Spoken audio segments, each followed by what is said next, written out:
kababayan, binubugahan na ng tubig itong kalsada rito dahil punong-puno ng putik, ang kapal ng putik, no? Galing dito sa may estero na to.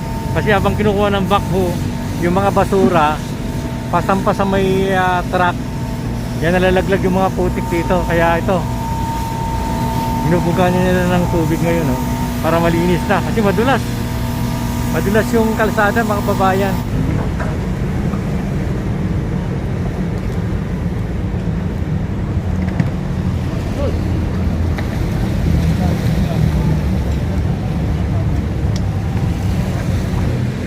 Ayan mga kababayan, at konti na lang yung basurang nakikita ay natin dito.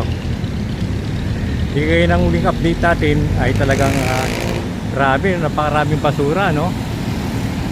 Ngayon ay konti na lang. Siguro hanggang bukas kaya nang tapusin to. Kasi sa may bandang unahan doon, meron pa ron sa may bandang unahan, kaya tinutulak nila papunta rito. Yan, grabe, nilalangoy na ng mga naglilinis, no? Nilalangoy nila yung basura para may padpad sa gilid dito, para pag napadpad kukunin naman ng backhoe, kakarga sa may truck.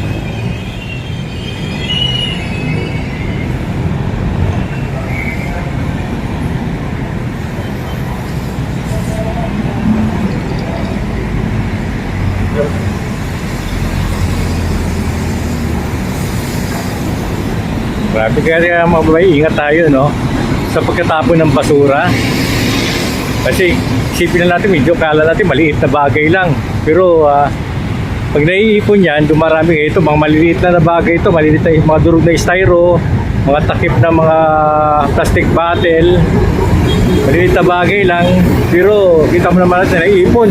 Napakadami, no? Nung huling update natin dito, talagang napuno ng basura to, alas di na makita yung tubig dahil sa kapal ng basura. Buti nga ngayon dahil talaga tuloy-tuloy yung ginagawa nilang paglinis dito, at ngayon ay unti-unti na at maraming nagkakaroon na ng linaw, no? At malapit na matapos ito.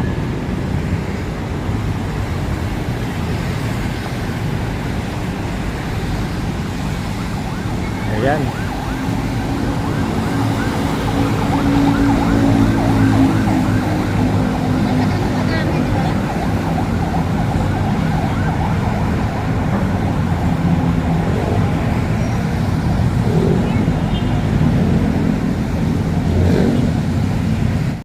Kaya ito isa may baba. Kung mapansin natin mga kababayan, isa na lang ang backhoe gumagana rito. Hindi ngayon na mga huling update natin ay halos 4 na backhoe yung gumagana.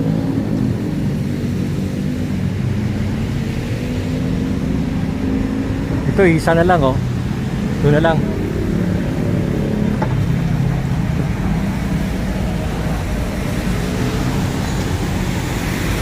Pero maraming truck ng MMDA dito na nakaparada. Yan, pag tuloy-tuloy lang to, maring matapos itong hanggang bukas. Yung skimmer, ito inabangan natin itong gumalaw, eh. Kasi nung nakarang araw itong skimmer ginamit nila para kumuha ng basura, no? Mas mabilis to, eh, itong skimmer, eh. Ito may mga backhoe pa na kita tatlo pero di gumagana. Naayos pa. Yan, ito yung steamer mga kababayan.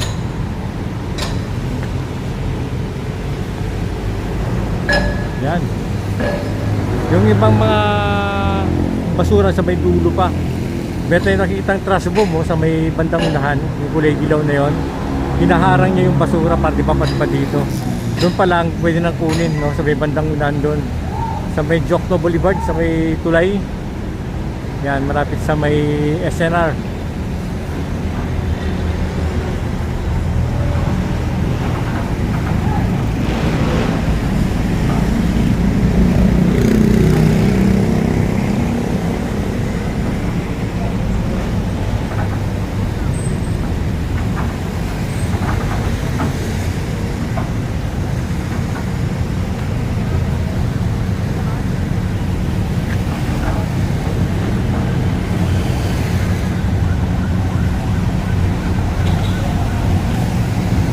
Alam niyo mga babayan, ang daming styro talaga, no? Pansin ko styro tsaka plastic bottle.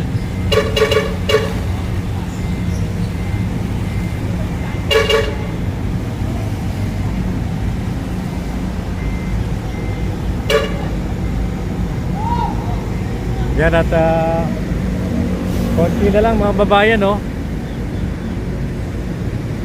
Talagang mabilis din yung trabaho nila.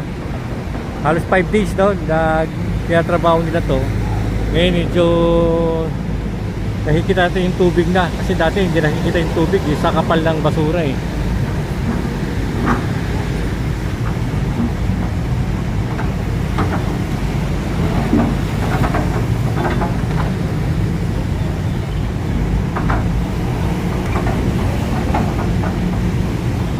Yan, hinahawi-hawi niya.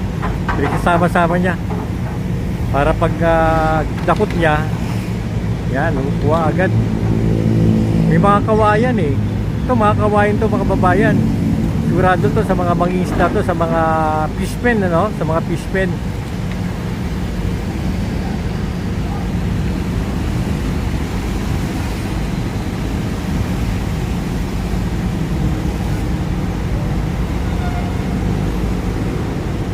Yan yung isa, si Kuya, inahawi niya ng kawayan yung mga basura papunta rito para maipon.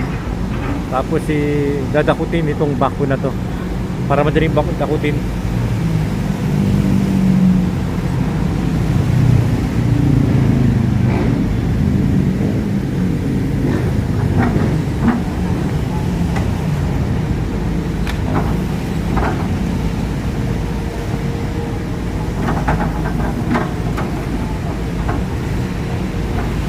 Mahirap na trabaho to mga babayan. Kita mo, babad ka sa tubig.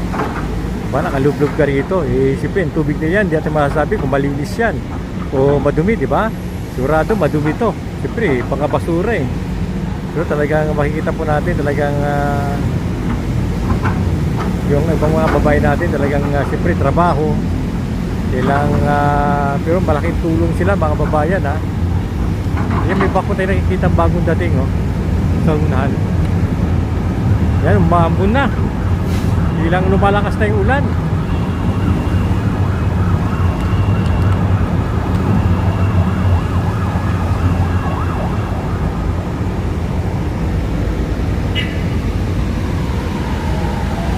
Bigay dati, punong-puno to ng sasakyan eh. Ng truck ng MMDA. Pero ngayon, oh, ilan-ilan na lang nakikita natin. Doon may mga bako ron sa may bandang unahan. Ayan, ito yung isang bako na dito, lumulutang-lutang dito eh. At hinahawi niya rin yung mga basura nga mga babayan.